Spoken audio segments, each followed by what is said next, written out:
You are very welcome to all of you our YouTube channel civil with Akash. मेरा नाम है अभिषेक बौरी। आपको जैसा कि पता है कि इंडियन ज्योग्राफी की इस सीरीज में चलते हुए हमने पेनिनसुलर इंडिया को अभी तक समाप्त कर लिया है। और आज जिस टॉपिक के बारे में हम डिस्कस करने वाले हैं यह है द इंडियन कोस्टल प्लेन, यानी कि भारत के तटीय मैदान, जिनको हम दो पार्ट्स में बाइफरकेट करते हैं। एक है पश्चिमी तटीय मैदान और एक आता है पूर्वी तटीय मैदान। इन दोनों के बारे में हम समझेंगे। यदि इंडिया के मैप के अकॉर्डिंगली इसको आप समझने की कोशिश करें तो ये वाला जो पूरा पूरा सेक्शन है जिसको मैंने हाईलाइट किया हुआ है, इसे आप नाम देते हैं इंडियन कोस्टल प्लेन का। अरेबियन सी की ओर जो पोर्शन आता है इसको नाम दिया जाता है वेस्टर्न कोस्टल प्लेन या फिर पूर्वी पश्चिमी तटीय मैदान। And this part is eastern coastal plane या फिर पूर्वी तटीय मैदान वाला एरिया। पूर्वी तटीय मैदान बेसिकली बे ऑफ बंगाल की ओर लोकेट है और ये है हमारा अरेबियन सी की ओर लोकेटेड। याद रखिएगा कि हम इस चैप्टर में आगे बढ़ें उससे पहले मैं कुछ इंपॉर्टेंट इंफॉर्मेशन आपके साथ साझा करना चाहूँगा, बिकॉज ये आपके लिए इसेंशियल हो सकती हैं और ये तमाम एस्पिरेंट को बहुत ही ज़्यादा हेल्प कर सकती हैं। जैसे कि याद रखिएगा जिस प्लेटफॉर्म पर आप ये क्लासेस देखते हैं ये है Chanakya IAS academy Chandigarh branch का यूट्यूब प्लेटफॉर्म जिसका नाम है सिविल्स विथ आकाश। और यदि आपको civils with Akash YouTube channel की मल्टीपल प्रोग्राम के साथ एड ऑन होना है तो आप एक बार इस चैनल पर क्लिक करें और तमाम प्रकार के जितने भी कोर्सेस आपके लिए यूट्यूब पर फ्री ऑफ कॉस्ट चलाए जा रहे हैं उनका एक बार बेनिफिट जरूर लें। जैसे कि एक तो मॉर्निंग में 5:30 पर ज्योग्राफी की ये सीरीज आप सभी के लिए होती ही है, जिसका उद्देश्य है वे सभी एस्पिरेंट जिनकी ज्योग्राफी एक बार कंप्लीट हो चुकी है प्रिलिमिनरी पॉइंट ऑफ व्यू से वो एक बार इसको थॉरली रिवाइज कर सकें, और एज वेल जिन्होंने आज तक ज्योग्राफी नहीं भी पढ़ी है तो एक बार वो ज्योग्राफी का ओवरव्यू ले लें।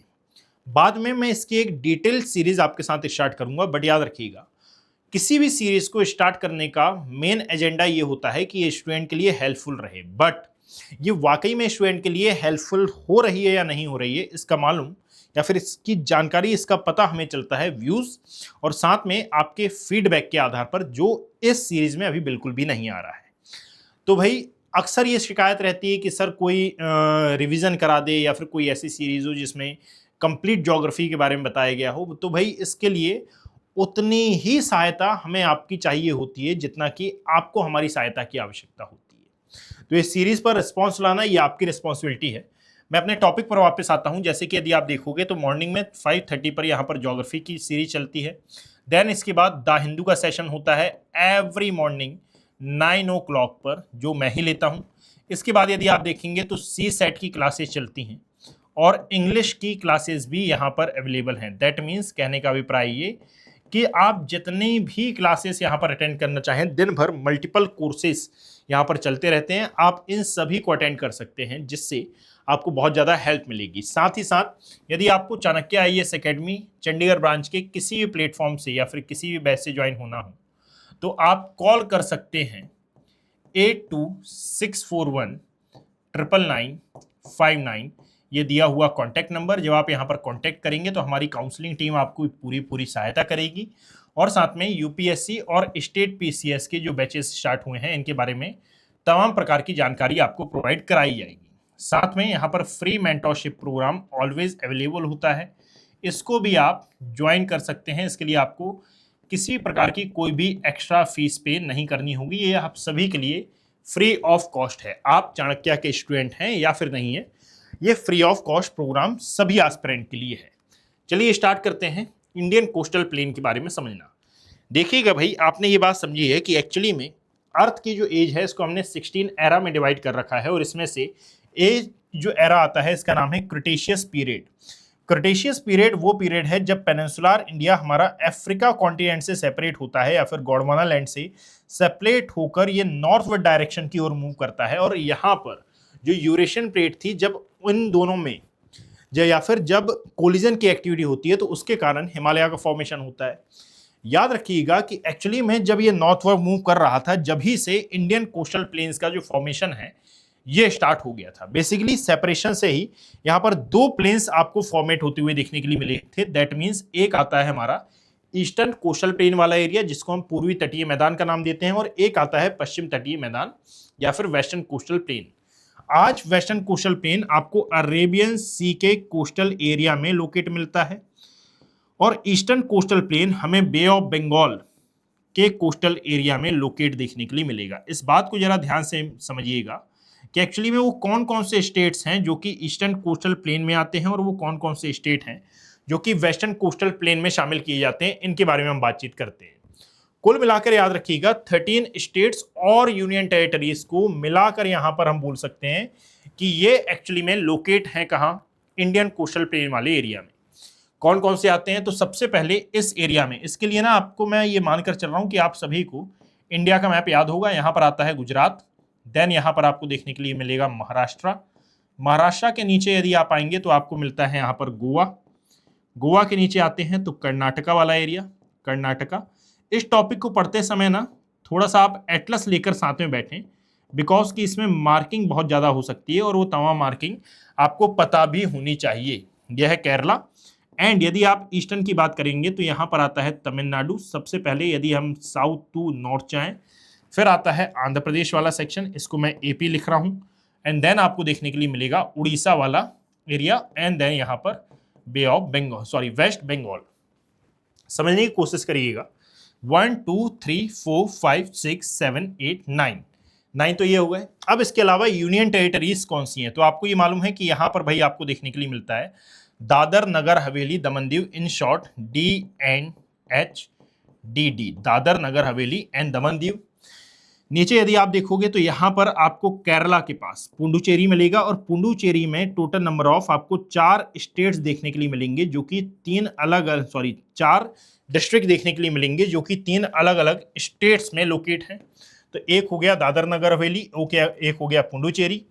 पुडुचेरी के जो 4 डिस्ट्रिक्ट हैं ये केरला, तमिलनाडु और आंध्र प्रदेश में लोकेट हैं। देन ये वाला जो एरिया है ये है हमारा लक्षद्वीप वाला section. And last one is यहाँ पर Andaman Nicobar group of island, ठीक, इसको शामिल किया जाता है। तो अब टोटल नंबर ऑफ 13 स्टेट्स और यूनियन टेरिटरी हमारी कंप्लीट है। गुजरात, महाराष्ट्र, गोवा, कर्नाटका, केरला, तमिलनाडु, आंध्र प्रदेश, उड़ीसा, वेस्ट बंगाल 9, दादर नगर हवेली दमन दीव, पुडुचेरी, लक्षद्वीप एंड साथ में हमारा Andaman Nicobar group of island. ये वो स्टेट्स और यूनियन टेरिटरी हैं जो कि या तो ईस्टर्न कोस्टल प्लेन में है या फिर वेस्टर्न कोस्टल प्लेन में है। आपको ये याद रखना है कि भाई वेस्टर्न कोस्टल प्लेन में जितने भी एरिया हैं, जैसे कि गुजरात है, दादर नगर हवेली दमन दीव है, महाराष्ट्र है, गोवा है, कर्नाटक है, केरल है, तो इनका नॉर्थ टू साउथ और साउथ टू नॉर्थ ऑर्डर क्या है, सेम एज वेस्ट बंगाल, उड़ीसा, आंध्र प्रदेश, पुडुचेरी और तमिलनाडु। इनका साउथ टू नॉर्थ और नॉर्थ टू साउथ एक्चुअली में ऑर्डर क्या है। साथ में याद रखिएगा Andaman Nicobar group of island and Lakshadweep is आप ये 2 ऐसे यूनियन टेरिटरी हैं जिनकी यदि आप लोकेशन देखेंगे तो ये आपको आइलैंड फॉर्म में देखने के लिए मिलेंगे। They also a coastal plain, बात समझिए, या फिर ऑल्सो स्टेट जो कोस्टल प्लेन बनाते हैं या फिर कोस्टल बॉर्डर ये क्रिएट करते हैं। बात समझ में आई। टोटल कोस्ट लाइन की यदि आप बात करोगे लेंथ वाइज तो ये लगभग आती है 7516.6 किलोमीटर, जिसमें से मेन लैंड एरिया अकेला आपका कवर करता है कितना, अप्रोक्सीमेटली 6100 किलोमीटर। यानी कि यहां पर लिखा हुआ है stretches from the Rann of Kutch in the west to West Bengal in the east, ठीक है। यानी कि यहां से शुरू होता है यह रन ऑफ कच्छ वाला एरिया और इस प्रकार से ये वेस्ट बंगाल तक पूरा पूरा स्ट्रेच है। यदि हम इन दोनों ही पोर्शन को देखें, आप इसके स्क्रीनशॉट लेते जाना, मैं अगली स्लाइड से हट जाऊंगा, जैसे कि लाइक यहीं पर मैं बता देता हूं भाई।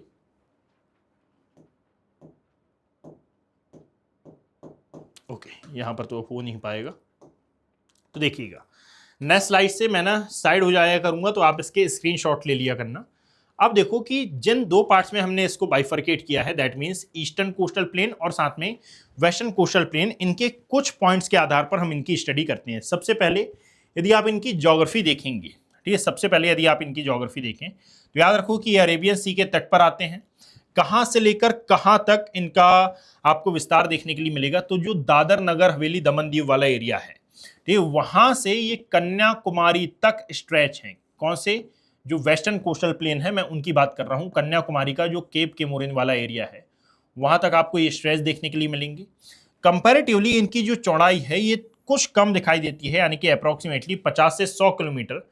और इसका मेन रीजन ये है कि एक्चुअली में ये जो वेस्ट प्लेन है ये एक सबमर्ज प्लेन का बेस्ट एग्जाम्पल है। किस प्रकार से ये सबमर्ज प्लेन है भाई? क्योंकि जब हमारा पूरा पूरा पेनिनसुलर इंडिया नॉर्थवर्ड मूव हो रहा था, तो इस पर लगने वाला जो बल था उसने ना इस वेस्टर्न कोस्टल प्लेन को तोड़ा और इसका कुछ पोर्शन अरेबियन सी में चला गया, जिसके कारण जो अरेबियन सी है ये कंपैरेटिवली पास तक आ गया। और इसीलिए यदि आप देखेंगे तो यहां पर आपको नेचुरल पोर्ट्स भी देखने के लिए मिलेंगे। नेचुरल पोर्ट्स का मतलब यह है कि प्राकृतिक बंदरगाह आपको यहां पर देखने के लिए मिलेंगे, इन कंपैरेटिवली जितने ज्यादा आपको दिखाई नहीं देते हैं ईस्टर्न कोस्टल प्लेन पर। और यही कारण है कि ज्यादातर तो जो व्यापार होता है ये हमारा वेस्टर्न कोस्टल प्लेन से होता है, यानी कि यहां पर आपको आर्टिफिशियल पोर्ट्स ज्यादा देखने के लिए मिलेंगे। ये प्लेस है हमारी आर्टिफिशियल पोर्ट्स की, कि यहां ज्यादा दिखाई देते हैं। क्यों है? क्योंकि याद रखिएगा कि यहां पर जो सी है ये थोड़ा सा आपको दूर देखने के लिए मिलेगा। तो इसको याद रखिएगा, एक जलमग्न तट का ही उदाहरण है, सबमर्ज कोस्ट का ही उदाहरण है। यदि ज्योग्राफी की हम बात करें तो अरेबियन सी के पास आता है, और अरेबियन सी में ये कहां से कहां तक एक्सटेंड है, तो गुजरात से या फिर दमन एंड दीव से ये स्टार्ट होता है और कन्याकुमारी तक ये स्ट्रेच है। कॉन्टिन्यूअस टेरेस्ट्रियल कॉरिडोर है ये, sandwiched tightly between the western Ghat and the Arabian Sea. Narrow profile ranging constantly from 50 to 100 kilometre. Hydrology की यदि आप बात करोगे तो fast flowing short perennial streams originating directly from the steep western Ghat. ठीक है, और इसका जस्ट अपोजिट आपको देखने के लिए मिलेगा ईस्टर्न कोस्टल प्लेन में। कोस्टल फॉर्मेशन की यदि हम बात करें तो डॉटेड विद जैग्ड गोव्ड और साथ में मैरीन क्रीक्स यहां पर मिलेंगी। फास्ट ड्रेनिंग जो एस्चुरीज हैं ये दिखाई देती है। सबसे इंपॉर्टेंट बात यही आती है कि जब आप वेस्टर्न कोस्टल प्लेन की बात करते हो तो एक्चुअली में मल्टीपल रिवर्स यहां पर आती हैं और ये एस्चुरीज का फॉर्मेशन करती हैं। बल्कि यदि आप ईस्टर्न कोस्टल प्लेन की बात करेंगे तो यहां पर आने वाली जो रिवर्स हैं ये एक्चुअली में डेल्टा का फॉर्मेशन करती हैं। इस कंसेप्ट को आप समझ लेना। इस कंसेप्ट को समझने के लिए अच्छा है, यहां पर जस्ट अपोजिट हो जाएगा। जैसे मैं यहां पर आऊंगा, बट ईस्टर्न कोस्टल प्लेन के बारे में भी हम देख लेते हैं। Extensive broad plain intersected by major river system, यानी कि जिस प्रकार से वेस्टर्न घाट माउंटेन में मैंने आपको बताया था कि मल्टीपल रिवर्स ने इसको काट छाट दिया है और इसीलिए आज आपको ये डिसकंटिन्यूअस माउंटेन रेंज के फॉर्म में दिखाई देता है। तो यहां पर भी वही है कि भाई जब ईस्टर्न कोस्टल या फिर ईस्टर्न घाट को काटते हुए रिवर्स ईस्टर्न कोस्टल प्लेन में आई तो इन्होंने अपना जो सेडिमेंट है उसका सेडिमेंटेशन यहां पर करना स्टार्ट किया ईस्टर्न कोस्टल प्लेन में। दैट इज वाई कंपैरेटिवली एक तो ये चौड़ा भी दिखाई देता है, यानी कि ये 120 से लेकर 130 किलोमीटर तक चौड़ा है, क्योंकि डेल्टा नुमा आकृति ने इसकी जो चौड़ाई है ये बढ़ा दी है और इसीलिए जो बे ऑफ बंगाल है ये थोड़ा पीछे चला गया है। ब्रॉड प्रोफाइल है, एवरेजिंग 120 किलोमीटर इसकी चौड़ाई आती है और मैक्सिमम इसकी है 130 किलोमीटर, कई जगह पर इससे भी ज्यादा ये ब्रॉड है। साथ में हाइड्रोलॉजी की बात करें तो massive sprawling river system including the Mahanadi, Godavari, Krishna and Kaveri, ये यहाँ की मेजर रिवर्स हैं जो कि यहाँ पर डेल्टा फॉर्म करती हैं, जिसके कारण इसकी जो चौड़ाई है ये कंपैरेटिवली बढ़ी है। साथ में कोस्टल फॉर्मेशन की यदि बात करें तो marked by extensive alluvial filling. ये एलुवियल फिलिंग कहाँ से आई? तो एक्चुअली में महानदी, गोदावरी, कृष्णा एंड कावेरी ये जितनी भी रिवर्स हैं जो कि अपने डेल्टा का फॉर्मेशन कर रही हैं सेडिमेंटेशन के थ्रू बे ऑफ बंगाल के कोस्टल एरिया में, that means eastern coastal plane वाले एरिया में, तो उसके कारण यहाँ पर एलुवियल फिलिंग हुई है और इसीलिए कई जगह पर आप देखोगे कि यहाँ पर एक्सटेंसिव एग्रीकल्चर के लिए भी ये एरिया जाना जाता है। बट याद रखना, एग्रीकल्चर के अलावा और भी कई ऐसे एस्पेक्ट हैं जिनमें इसका यूज होता है ना। तो यहाँ पर याद रखो कि सेडिमेंट रिच डेल्टा यहाँ पर फॉर्म होता है। अब जरा देखना कि इसको इन सिंपल वर्ड्स, यानी कि लास्ट वाला जो पॉइंट है, यदि इसको इन सिंपल वर्ड्स आप समझने की कोशिश करोगे तो यहाँ याद रखो भाई ये है हमारा western coastal plain, sorry Western Ghat वाला एरिया। वेस्टर्न घाट को जब आप पार करके वेस्टर्न घाट के वेस्टर्न पार्ट में आते हो, दैट मीन्स अरेबियन सी वाले एरिया में आप खड़े होते हैं, और यदि किसी भी रिवर का ओरिजिन चाहे वो शरावती हो सकती है, पेरियार हो सकती है, पाम्बिया हो सकती है, भरतपूजा हो सकती है, मांडवी, ज्वारी, कोई सी भी रिवर, यदि उसका ओरिजिन वेस्टर्न घाट से हो रहा है या फिर वेस्टर्न घाट को पार करते हुए ये वेस्टर्न घाट माउंटेन के वेस्टर्न पार्ट में आ रही है, तो बट ऑब्वियस सी बात है कि इससे पहले एक लेक्चर में मैंने आपको बताया था कि वेस्टर्न घाट माउंटेन की जब आप हाइट के बारे में स्टडी करते हैं तो हाइट कुछ ऐसी देखने के लिए मिलती है। दैट मीन्स पेनिनसुलर इंडिया पर खड़े होकर जब आप वेस्टर्न घाट माउंटेन की हाइट देखेंगे तो इसका स्लोप कुछ जेंटल है, बट यदि वेस्ट में यानी कि अरेबियन सी पर खड़े होकर आप इसकी हाइट देख रहे हैं तो इसका जो स्लोप है ये थोड़ा सा स्टीप दिखाई देता है, दैट मीन्स बहुत ज्यादा तेज है। और इसीलिए यदि कोई भी रिवर वेस्टर्न पार्ट में फ्लो कर रही है तो इसका मतलब ये होगा कि इसके साथ आने वाला जो सेडिमेंट है ये कम हो गया है। सेडिमेंट कम होने के साथ साथ इसकी यदि स्पीड तेज है तो ये सेडिमेंट का या फिर जो भी सेडिमेंट ये लेकर आई है उसका डेपोजिशन नहीं होगा, और जब डेपोजिशन नहीं होगा तो इसका जो रास्ता है ये ब्लॉक नहीं होगा, और ब्लॉक नहीं होगा तो ये एक सीधी धारा के फॉर्म में, एक सीधी स्ट्रीम के फॉर्म में आएगी और ये सी में सबमर्ज हो जाएगी। तो इसी बात को याद रखिएगा कि एक्चुअली में ये जो रिवर्स हैं ये किसी ऐसे एरिया से ओरिजिनेट हो रही हैं जहां पर स्टीप स्लोप आपको देखने के लिए मिल रहा है, और due to presence of steep slopes ये सेडिमेंट का डेपोजिशन नहीं कर पा रही हैं और इस पूरे सेडिमेंट को लेकर ये ओशनिक पार्क में मर्ज हो जा रही हैं। और इसीलिए याद रखो कि ऐसी यदि कोई भी लैंडफॉर्म या फिर ऐसी कोई भी आकृति या फिर ऐसा कोई भी इंसिडेंट आपको देखने के लिए मिल रहा है, दैट मीन्स कि वो क्या है, वो है एस्चुरी का एग्जाम्पल। तो याद रखो, originate in the steep western Ghat, fast flowing short stream prevent sediment buildup, and example है इसका नर्मदा, तापी, मांडवी एंड ज्वारी। Mandovi and Zuari they both are located in Goa state, and Narmada originate from Amarkantak जो एमपी में आता है, अमरकंटक वाले एरिया से ये ओरिजिनेट होती है और ये जाती हैं नर्मदा और ताप्ती, और दोनों ही गल्फ ऑफ खंबत में अपना जो माउथ है ये फॉर्म करती हैं। और माउथ किस प्रकार से फॉर्म करती हैं तो एक्चुअली में याद रखिएगा एस्चुरी के फॉर्म में। फिर इसके बाद आता है डेल्टा इंजन, और यदि बात की जाए डेल्टा इंजन की तो इसमें याद रखो भाई, इसका मतलब क्या है कि यदि आप ईस्टर्न कोस्टल प्लेन को देखेंगे, बेसिकली पूरे के पूरे पेनिनसुलर इंडिया की यदि आप स्टडी करते हो तो पेनिनसुलर इंडिया की स्टडी करने पर आपको मालूम चलेगा कि यह हमारा वेस्टर्न कोस्टल प्लेन, ये आता है हमारा ईस्टर्न कोस्टल प्लेन, और पूरे पेनिनसुलर इंडिया की जो स्लोप है ये ईस्टर्न डायरेक्शन की ओर है। और ईस्टर्न डायरेक्शन की ओर स्लोप होने के कारण जितनी भी रिवर्स यहाँ से ओरिजिनेट हो रही हैं वो बे ऑफ बंगाल जो कि यहाँ पर लोकेट है, यहाँ पर अपना माउथ फॉर्म कर रही हैं, यानी कि अपना जो डेल्टा है या फिर अपना जो मुहाना है ये बना रही हैं।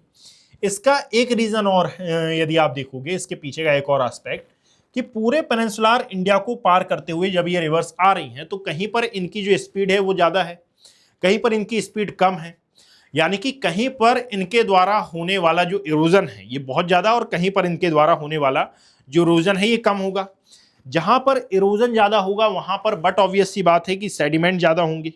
सेडिमेंट ज़्यादा होगा तो भाई जब इन रिवर्स का जो स्लोप है ये कम होगा तो वहाँ पर डेपोजिशन भी ज़्यादा होगा, यानी कि इन सिंपल वर्ड्स कि भाई रिवर्स में सेडिमेंट ज़्यादा होने पर इनका जो डेपोजिशन है ये ज़्यादा, और डेपोजिशन ज़्यादा होने पर अब याद रखो कि होगा क्या, इनके द्वारा फॉर्म जो डेल्टा है वो बड़ा। बट अभी भी क्वेश्चन ये बाकी है कि सर डेल्टा होता क्या है। तो याद रखिएगा कि पेनिनसुलर इंडिया का जो स्लोप है इट्स अ जेंटल स्लोप, और इसके कारण ये अपने द्वारा लाए हुए सेडिमेंट को डिपॉजिट करना चालू करती हैं जो कोस्टल प्लेन वाला एरिया है वहां पर, और कोस्टल प्लेन में डिपॉजिट करने पर या फिर कोस्टल एरिया में डिपॉजिट करने पर ये रिवर्स आती हैं और कई स्ट्रीम्स में कुछ इस प्रकार से ये कट जाती हैं। और इसका रिजल्ट ये होता है कि भाई सेडिमेंट के कारण इनका रास्ता ही ब्लॉक हो जाता है, तो ये ओशन में जाने के लिए अब कई स्ट्रीम्स में डिवाइड होती हैं, यानी कि ड्यू टू सेडिमेंटेशन, खुद के द्वारा लाया हुआ जो सेडिमेंट है उसका डेपोजिशन, उसके डेपोजिशन के कारण इनका जो रास्ता है ये ब्लॉक होता है। रास्ता ब्लॉक होने के कारण एक्चुअली में ये कई स्ट्रीम्स में डिवाइड होती हैं, और कई स्ट्रीम्स में डिवाइड होने के कारण फिर होता ये है कि ये कई स्ट्रीम्स में डिवाइड होकर इस ओशन में मिलती हैं। और इसके कारण यदि आप सैटेलाइट इमेज से देखेंगे तो इनका जो शेप है ये डेल्टा के जैसा दिखता है, दैट इज व्हाई इसको कहा जाता है डेल्टा, यानी कि ये होता है डेल्टा इंजन, जो कि जनरली नदियां कहां पर बनाती हैं, ईस्टर्न कोस्टल प्लेन पर। वाई? क्योंकि वेस्टर्न कोस्टल प्लेन के जस्ट बाजू में या फिर जस्ट सामने आपको दिखाई देगा वेस्टर्न घाट माउंटेन वाला एरिया। अब याद रखो, broad plains lower water velocity होती है, यहां पर sediment deposition creates alluvial filling in the littoral जो जोन है वहां पर। इसके एग्जाम्पल एप्रोप्रिएट एग्जाम्पल्स में से काउंट होता है महानदी, गोदावरी, कृष्णा एंड कावेरी, इनको सबसे एप्रोप्रिएट एग्जाम्पल में काउंट किया जाता है। इवन यदि गोदावरी कृष्णा डेल्टा की आप बात करोगे तो ये पेनिनसुलर इंडिया का लार्जेस्ट डेल्टा है और इवन ये इंडिया के लार्जेस्ट डेल्टा में आएगा। आपके मन में एक डाउट आ सकता है कि सर इंडिया का जो लार्जेस्ट डेल्टा है ये तो सुंदरवन है। नहीं माय फ्रेंड, एक्चुअली में ये वर्ल्ड का लार्जेस्ट डेल्टा है, but it is located on कहां पर, जो हमारा बे ऑफ बंगाल वाला रीजन है वहां। सो आगे आते हैं। The western coastal plains are narrow terrestrial corridor defines by steep topography. इस बात को भी जरा हम देख लेते हैं। देखिए, अब हम बात कर रहे हैं वेस्टर्न कोस्टल प्लेन की इन डिटेल फॉर्म। सबसे पहले स्टार्ट कहां से होता है, तो जो गल्फ ऑफ खंबत वाला रीजन है वहां से ये स्टार्ट होगा, केप केमोरिन कन्याकुमारी तक ये जाएगा, यानी कि गल्फ ऑफ खंबत एक्सटेंड कहां से कहां तक है, गल्फ ऑफ कैम्बे यानी कि Khambhat in the north to Cape Comorin Kanyakumari in the south. यह है अरेबियन सी वाला एरिया। दक्कन प्लेट्यूस ये आपको दिखाई देता है, यह है वेस्टर्न घाट माउंटेन। इस प्रकार की कुछ आकृति यहाँ पर है। दैट मीन्स इस डायग्राम के अकॉर्डिंगली मैं ये समझाने का प्रयास कर रहा हूँ कि जब आप वेस्टर्न घाट माउंटेन को दक्कन प्लेट्यू पर खड़े होकर देखते हैं तो आपको लगेगा भी नहीं कि आप आपके बाजू में कोई माउंटेन भी है। अब यहाँ पर पूरा पूरा रॉक एरिया है और इसीलिए रॉक एरिया है और इवन यहाँ पर रेनफॉल भी अच्छा खासा होता है। तो यहाँ की जो वेजिटेशन है ये थोड़ी सी यूनिक टाइप की है। मोस्टली डेसिडियस फॉरेस्ट यहाँ पर मिलेंगी, transitioning to unique moist forest eco regions the deep south. क्या मतलब कि जैसे जैसे आप नॉर्थ से साउथ की ओर आओगे तो एक तो मॉइस्चर बढ़ता है, मॉइस्चर बढ़ने के कारण यहाँ की जो वेजिटेशंस हैं इनमें चेंजेस आपको देखने के लिए मिलते हैं। कुछ पार्ट्स में इसको हम डिवाइड करते हैं, डिसेंट सीक्वेंस है ये। सबसे ऊपर दिखाई देता है कच्छ या फिर इसको कहा जाता है काठियावाड़। देन दिखाई देगा गुजरात वाला एरिया, बहुत छोटा है ये। फिर आता है Konkan located on Maharashtra. Then आता है Karnataka located on Karnataka. Malabar coast located on Kerala.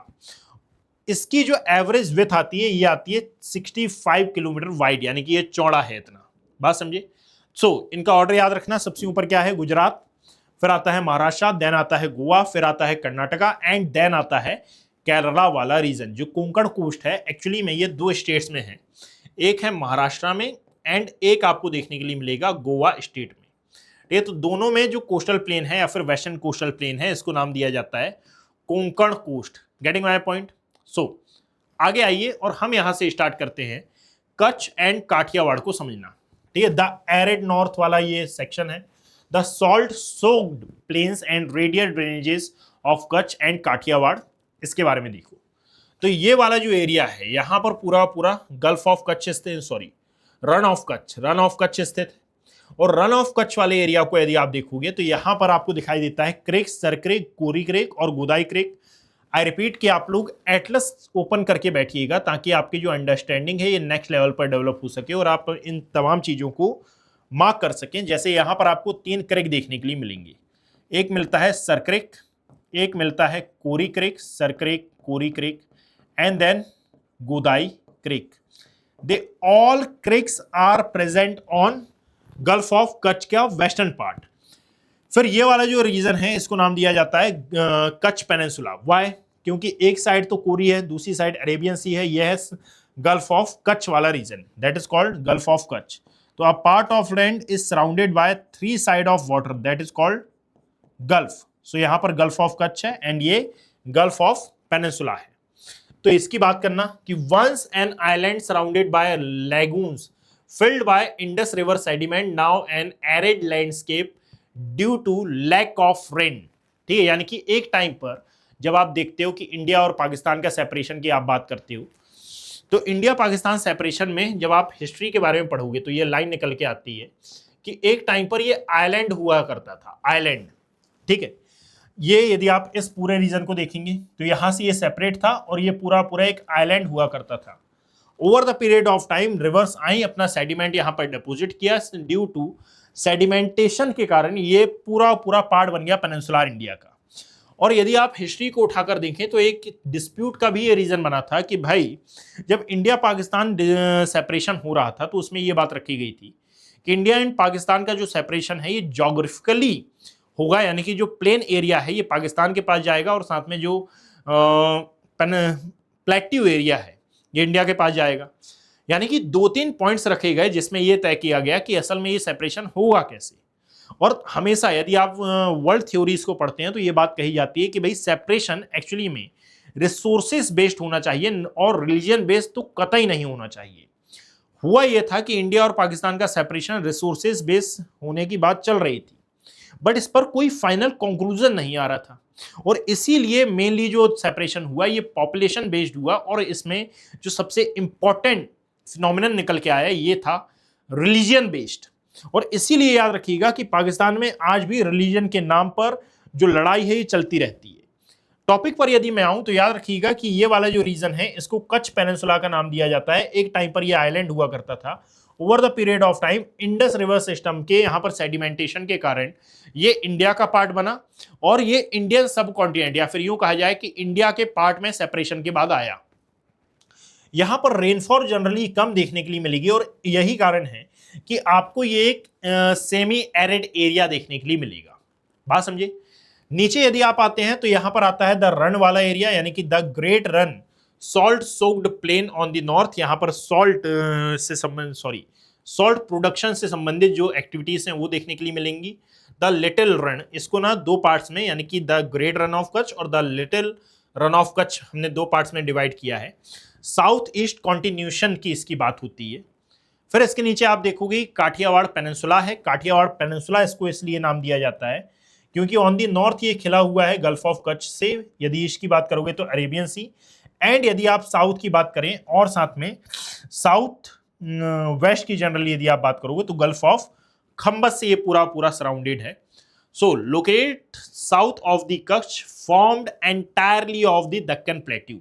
जिस प्रकार से दक्कन प्लेट्यू फॉर्म है किसके कारण, एक तो रियूनियन हॉटस्पॉट के ऊपर से गुजरने के कारण, और साथ में यहाँ पर लावा रॉक्स आपको प्रेजेंट दिखाई देंगी।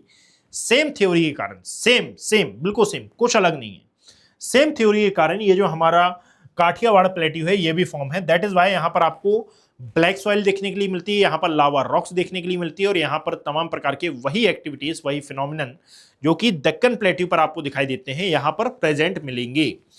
यहाँ पर कुछ हिल्स हैं जैसे कि लाइक मांडव हिल, बारदा हिल, गिर हिल। यहाँ पर मैं और भी हिल्स के नाम लिख देता हूँ, मांडव, बारदा, गिर, गिरनार, है ना। ये तमाम प्रकार की जो हिल्स हैं यहाँ पर मिलेंगी, इजिली आपको दिख जाएंगी।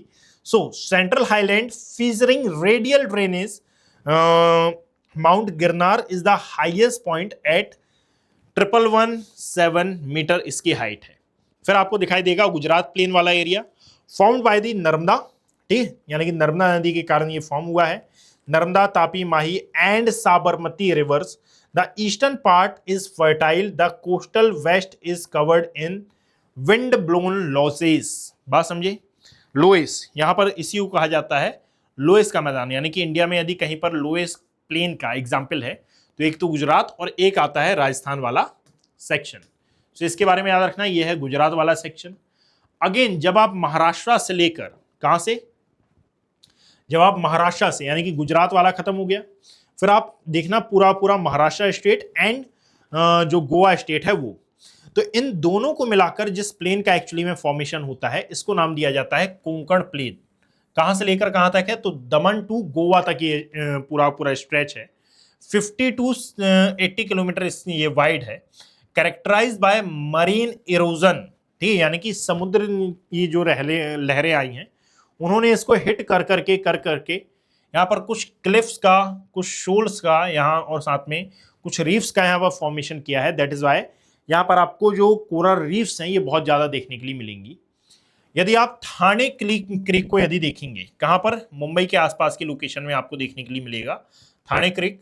अ deep embayment providing an excellent natural harbour for Mumbai. ठीक है, मुंबई इज अ आइलैंड, ठीक, यानी कि पहले ये एक आइलैंड हुआ करता था, बाद में इसको जोड़कर कनेक्ट करके फिर अलग अलग 7 आइलैंड थे, इनको कनेक्ट करके एक आइलैंड बना गया, इसको नाम दिया गया मुंबई आइलैंड। नीचे आओगे तो इसके नीचे आपको दिखाई दे, अच्छा यहाँ पर कौन कौन सी इंपॉर्टेंट लोकेशंस हैं, तो ऑलरेडी हमने मुंबई को तो मार्क किया ही था, ठीक है, हमने मुंबई को मार्क कर ही लिया था। मुंबई के पास यदि आप देखोगे तो आपको बांद्रा भी देखने के लिए मिलेगा। Bandra is also a important city for your exam purpose, ठीक है। कर्नाटका कोस्टल प्लेन की यदि आप बात करोगे तो ये गोवा एंड मैंगलोर, यानी कि गोवा से स्टार्ट होता है, मैंगलोर तक ये पूरा जाता है। Mangalore is the southernmost point of Karnataka. So very narrow terrestrial plain ranging strictly from 30 to 70 kilometre wide, marked by distinct rugged marine topography. क्या मतलब है इसका? कि यहां पर आपको कई ऐसी स्थलाकृतियां देखने के लिए मिलेंगी जिनका निर्माण वही जो ओशनिक हिट्स होते हैं, ओशनिक जो स्ट्रीम्स होती हैं, इनके हिट के कारण हुआ है। Getting my point?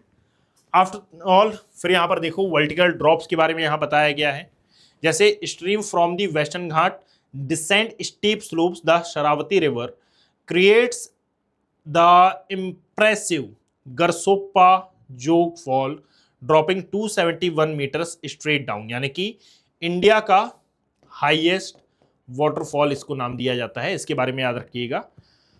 तो इसमें यह बताना चाह रहे हैं कि भाई जो वेस्टर्न कोस्टल प्लेन है, इसके यदि साइड में यदि आप देखोगे तो वेस्टर्न घाट माउंटेन दिखाई दे रहा है, और यही कारण है कि यहाँ पर आपको कई प्रकार के जो वाटरफॉल्स हैं, नेचुरल वाटरफॉल्स, ये देखने के लिए मिलेंगे, जिनमें से गरसोप्पा एक है, ऑल्सो नोन एज जोंग जलप्रपात, महात्मा गांधी जोंग जलप्रपात इसको नाम दिया जाता है। अर्थ का यदि हाईएस्ट वाटरफॉल की बात करोगे तो ये एंजल फॉल है, 979 मीटर इसकी हाइट है, एंड सेकेंड है टुगेरा फॉल्स, ये 948 मीटर इसकी हाइट है। मैं आपको एक सिंपल सा क्वेश्चन देता हूं कि बताइए angel waterfall located on which river and which country? इसका आंसर आप मुझे कमेंट सेक्शन में बताइए। ठीक है, आफ्टर ऑल जब आप और नीचे आएंगे तो आपको दिखाई देगा Malabar coastal area, located on कहां पर? जो हमारा केरला वाला रीजन है वहां पर ये लोकेट है। So located on Kerala, that means south, सबसे साउथ में, यदि कोस्टल वेस्टर्न कोस्टल प्लेन की हम बात कर रहे हैं तो सबसे साउथ में ये लोकेट है। और यदि आप देखेंगे तो इसको मालाबार प्लेन का भी नाम दिया जाता है। It is very very very very very fertile plain. ठीक है, so stretches from Mangalore to Kanyakumari, Mangalore से स्टार्ट होता है, कन्याकुमारी तक जाता है, significantly wider and more low lying than the adjacent Karnataka plain. बात समझे? इससे भी ज्यादा नैरो हो जाता है, और नैरो होने का मेन रीजन ये है कि मान लेते हैं कि यह है अरेबियन सी, ये वाला जो एरिया आता है यह है मेनलैंड एरिया, और साथ में इसको आप नाम दे रहे हैं मालाबार प्लेन का। तो इसके बीच में कई प्रकार की जो लैगून लेक्स है ये आपको दिखाई देती है। What is the meaning of lagoon lakes? तो लैगून लेक का मतलब हुआ कि भाई एक्चुअली में यहां पर कई प्रकार की सॉल्ट वाटर लेक मिलेंगी, और ये सॉल्ट वाटर लेक के फॉर्म होने का मेन रीजन क्या है? मेन रीजन है यहां पर ओशनिक एक्टिविटीज, ओशनिक हिट, कि भाई ये कोई एरिया है, बट यदि इस एरिया में इस प्रकार से कोई पानी भरा गया तो यहां पर हुआ है ये कि भाई वेम्बनाड और अष्टामुदी कयाल जैसी जो लेक्स हैं इनका फॉर्मेशन हुआ है। What is the meaning of kayal? The anatomy of kayal, यानी कि unique shallow lagoons lying completely parallel to the coastline, geographically separated from the violent sea by thin sand bars, यानी कि ओशनिक हिट्स के कारण यहां पर खारे पानी की झील का फॉर्मेशन होता है, जिनको कर्नाटका में कहा जाता है kayal. So kayal is nothing but it is a salt water lake. बात समझे? फिर इन्हीं सॉल्ट वाटर लेक के थ्रू यहां पर कई जगह पर एग्रीकल्चर भी होता है। जी हाँ, है ना, ये globally important agriculture heritage site में भी इनको शामिल किया जाता है। सो वेम्बनाड कयाल के बारे में यदि हम देखें तो the crown jewel of the backwaters, यानी कि salt water also known as backwaters, a massive scale of 75 kilometer long and 5 to 10 kilometer wide, giving rise to an unbroken 55 kilometer long sand spit. Getting my point? आगे आते हैं, और इस प्रकार से जो हमारा वेस्टर्न कोस्टल प्लेन वाला एरिया है ये समाप्त होता है एंड स्टार्ट होता है eastern coastal plane. Eastern coastal plane में भी यदि आप देखेंगे तो इसको हमने 3-4 पार्ट्स में डिवाइड कर रखा है, मेनली 3 पार्ट्स में। फर्स्ट ऑफ ऑल यदि आप देखो तो ये वो वाला रीजन जो कि उड़ीसा के आसपास आता है, ranges from the Ganga delta, यानी कि स्वर्ण रेखा रिवर डाउन टू कन्याकुमारी। स्वर्ण रेखा रिवर मुहाने या फिर माउथ से स्टार्ट होता है, कन्याकुमारी के केप के मोरेन तक जाता है।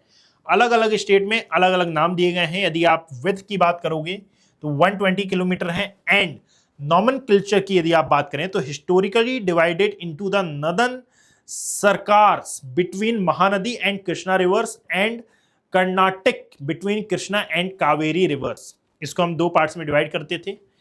प्रेजेंट टाइम में यदि आप देखेंगे तो डिसेंट सीक्वेंस ये है कि भाई सबसे ऊपर उड़ीसा में उत्कल कोस्ट, फिर नीचे आता है आंध्रा कोस्ट आंध्र प्रदेश में, और फिर आपको देखने के लिए मिलेगा इन तमिलनाडु कोरोमंडल कोस्ट।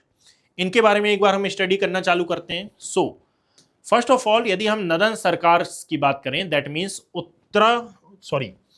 उड़ीसा में, ठीक है, उड़ीसा में जो प्लेन आता है इसको नाम दिया जाता है उत्कल प्लेन का।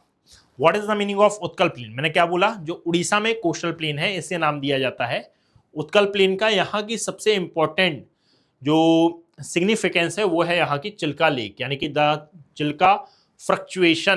क्या मतलब है इसका? Chilika is a largest salt water lake on Asia continent. बात समझना कि भाई एशिया की सबसे बड़ी सॉल्ट वाटर लेक यदि कोई है तो यह है चिल्का लेक।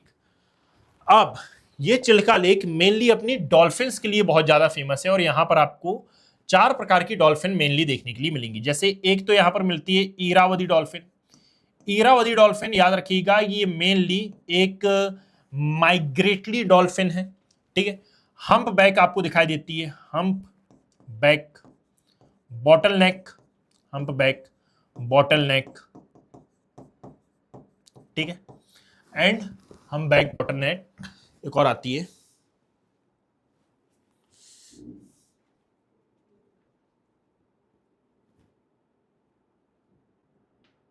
स्ट्रिप्ड, ठीक है, humpback, bottleneck and striped. Total number of 4 types की यहां पर आपको जो डॉल्फिन है ये देखने के लिए मिलेगी, और भी मिलती हैं but they are important. So Chilika lake is the largest in the country but its size is deeply tied to the extreme monsoon climate, यानी कि मॉनसून के समय इसका जो साइज ये चेंज होता है। It violently expends from the baseline of 780 square kilometer in the dry winter, ballooning to an incredible 1144 square kilometer during the torrential monsoon month, यानी कि मॉनसून के समय इसका जो साइज है ये अप्रोक्सीमेटली 1.5 टाइम्स हो जाता है, ज्यादा हो जाता है।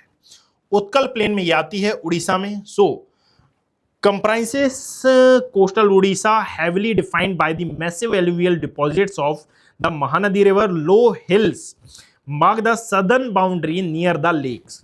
बात समझे? यानी कि इसमें कुछ इंपॉर्टेंट लोकेशंस भी हैं। यदि आप उन इंपॉर्टेंट लोकेशंस को मार्क करना चाहें तो यहां पर लिख देता हूं कि भाई सबसे पहले यदि आप इस चिल्का लेक की बात करोगे तो चिल्का लेक में 3 रिवर्स हैं जो कि यहां से आपको पास होती हुई देखने के लिए मिलेंगी। और ये 3 रिवर कौन सी हैं?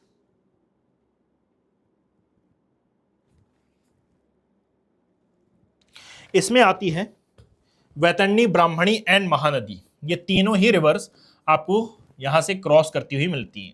एक आती है वैतरणी, इसको जाकर मार्क करिएगा। एक आती है वैतरणी, फिर आती है ब्राह्मणी, एंड एक और देखने के लिए मिलेगी वो है Mahanadi. They all are passes on the, जो हमारा चिल्का लेक है वहां से, इसको याद रखें आप, ठीक है। आफ्टर ऑल इसके बाद एक और कोस्टल प्लेन आता है, वो है कौन सा? ये आंध्रा कोस्टल प्लेन।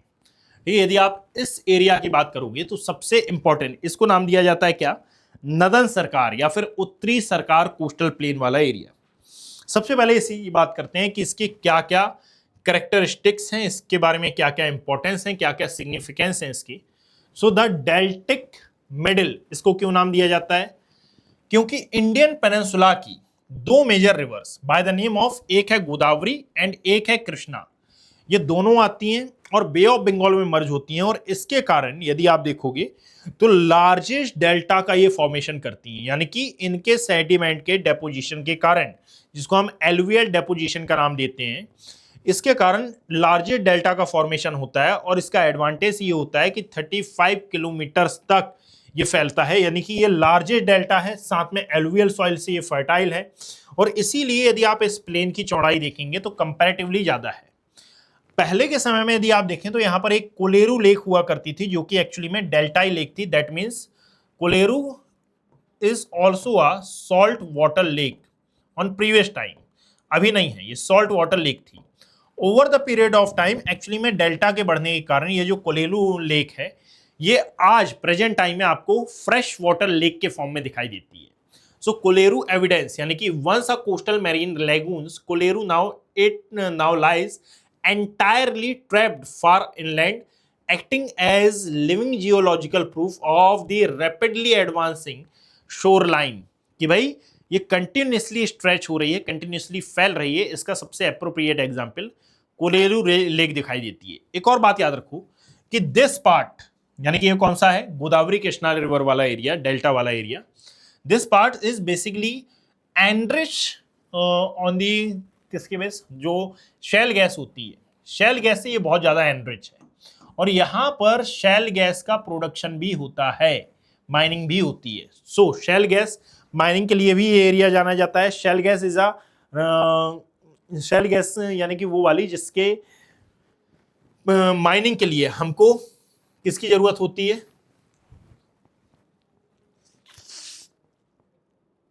गुआरगम, ठीक, गुआरगम की जरूरत होती है। और इसका जो रिलेशन है या फिर कनेक्शन है ये आप इंडिया यूएस रिलेशन में पढ़ते हैं। फिर harbours, the straight coastline lacks good natural harbours with the sole exception of Visakhapatnam and Machilipatnam. यहाँ पर दो एरिया आते हैं, उनको आप मार्क कर लीजिएगा। इसके अलावा ऐसा नहीं है कि बस यही इंपॉर्टेंट जो लोकेशंस हैं वो ये हैं, इसके अलावा भी कई इंपॉर्टेंट लोकेशंस मिलेंगी, जैसे कि लाइक विशाखापट्टनम तो आपने मार्क किया है, काकीनाडा आपको मार्क करना है, पुडुचेरी का जो जन्म है वो यहीं पर लोकेटेड है, मछलीपट्टनम ये भी आपको मार्क करना है और याद रखना है, नेल्लोर यहाँ की फेमस प्लेस है, ठीक है। और सबसे नीचे आपको देखने के लिए मिलेगी lake Pulicat. Lake Pulicat is very very very very very important for your UPSC preliminary exam point of view and also जो स्टेट पीसीएस होते हैं उनके पॉइंट ऑफ व्यू से भी ये इंपॉर्टेंट है। बिकॉज कि यदि अभी आप देखोगे प्रेजेंट टाइम में तो इसरो ना मल्टीपल प्रोजेक्ट्स लॉन्च कर रहा है इसरो, और इसरो यदि आप देखें तो इसका जो लॉन्चिंग पैड है ये कहाँ आता है, इसका लॉन्चिंग पैड आपको देखने के लिए मिलेगा जो हमारा क्या पुलिकट लेक वाला एरिया है आंध्रा कोस्ट पर, यहां पर आता है सतीश धवन अंतरिक्ष प्रक्षेपण केंद्र या फिर Satish Dhawan satellite launching vehicle, ये आपको यहां पर देखने के लिए मिलेगा, satellite launching vehicle. Getting my point? तो सो इसके बारे में आपको याद रखना है। ये लोकेट है हमारा कहां पर, पुलिकट लेक में। पुलिकट लेक का जो 92% ऑफ एरिया है ये आंध्र में आता है, 8% यानी कि कुछ परसेंट एरिया ये तमिलनाडु में भी लोकेट है। आफ्टर ऑल फर्टाइल साउथ की यदि आप बात करोगे यानी कि तमिलनाडु में जो कोरोमंडल कोस्ट वाला एरिया है इसकी यदि आप बात करोगे तो यहाँ पर एक फेमस रिवर है, एंशियंट रिवर है जो कि अपना माउथ फॉर्म करती है बाय द नेम ऑफ, इसे नाम दिया जाता है क्या, कावेरी रिवर। तो इसको कहा जाता है the Kaveri delta. The most important geographical feature of the plain sprawling and immense 130 kilometre wide at its peak. इसके लिए यदि आप बात करोगे तो stretch 675 kilometre from Pulicat lake in the north to Kanyakumari in the south, maintain vast average wide with of 100 kilometre. Human impact की यदि आप बात करें, अच्छा एक और बात याद रखिएगा कि ना यहाँ पर दोनों ही मॉनसून से जो रेनफॉल है ये आपको देखने के लिए मिलेगी। That means south west monsoon से भी यहाँ रेनफॉल होती है और जो हमारा नॉर्थ ईस्टर्न मानसून है उससे भी यहाँ पर रेनफॉल होती है। इंडिया का वन एंड ओनली प्लेस जो दो मानसून में अपना जो पानी है ये ग्रहण करता है। ह्यूमन इंपैक्ट इससे बहुत अच्छा होता है, जैसे कि the combination of naturally fertile alluvial soil and large scale engineered irrigation facilities have officially designated the Kaveri Delta as the undisputed granary of South India। बात समझे, ये दो मॉनसून की ही देन है और इसीलिए यहां पर मॉडर्न एग्रीकल्चर का भी बहुत ज्यादा यूज होता है। यदि आप देखोगे तो कुछ इस प्रकार से मॉनसून आता है इंडिया में कि भाई सबसे पहले साउथ वेस्ट डायरेक्शन से ये आएगा, साउथ वेस्ट डायरेक्शन के बाद ये इंडिया के वी शेप के कारण दो पार्ट्स में डिवाइड होगा। एक जो शाखा है ये कहलाएगी बे ऑफ बंगाल ब्रांच और एक कहलाएगी हमारी अरेबियन सी की ब्रांच। फिर जो लौटता मानसून है ये आएगा हमारा नॉर्थ ईस्ट डायरेक्शन से। दोनों ही मानसून जिस एरिया में रेनफॉल कराएंगे ये है हमारा क्या, जो कोरोमंडल वाला एरिया है वहां पर, यानी कि तमिलनाडु कोस्ट पर। ये था हमारा इंडियन कोस्टल प्लेन वाला पूरा डिस्कशन। अगेन आई रिपीट कि भाई जिस प्लेटफॉर्म पर आप ये क्लासेस देखते हैं, यह है Chanakya IAS academy Chandigarh branch का यूट्यूब प्लेटफॉर्म, जिसका नाम है सिविल विद आकाश।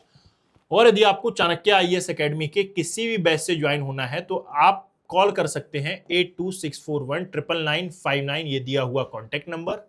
जब आप यहाँ पर कॉन्टैक्ट करेंगे तो हमारी जो टीम है ये आपको पूरा गाइडेंस देगी, और साथ में यहाँ पर फ्री मेंटरशिप प्रोग्राम भी अवेलेबल है, आप इसको भी ज्वाइन कर सकते हैं। यदि आपको मेरे चैनल से ज्वाइन होना हो तो आप ज्वाइन हो सकते हैं Abhishek Kumar geography, it's my own Telegram handle. यहाँ से आप इस पूरी पीडीएफ को डाउनलोड कर सकते हैं, चाहे हिंदी में या फिर इंग्लिश में, दोनों ही मीडियम में आपको ये पीडीएफ अवेलेबल करा दी जाएगी।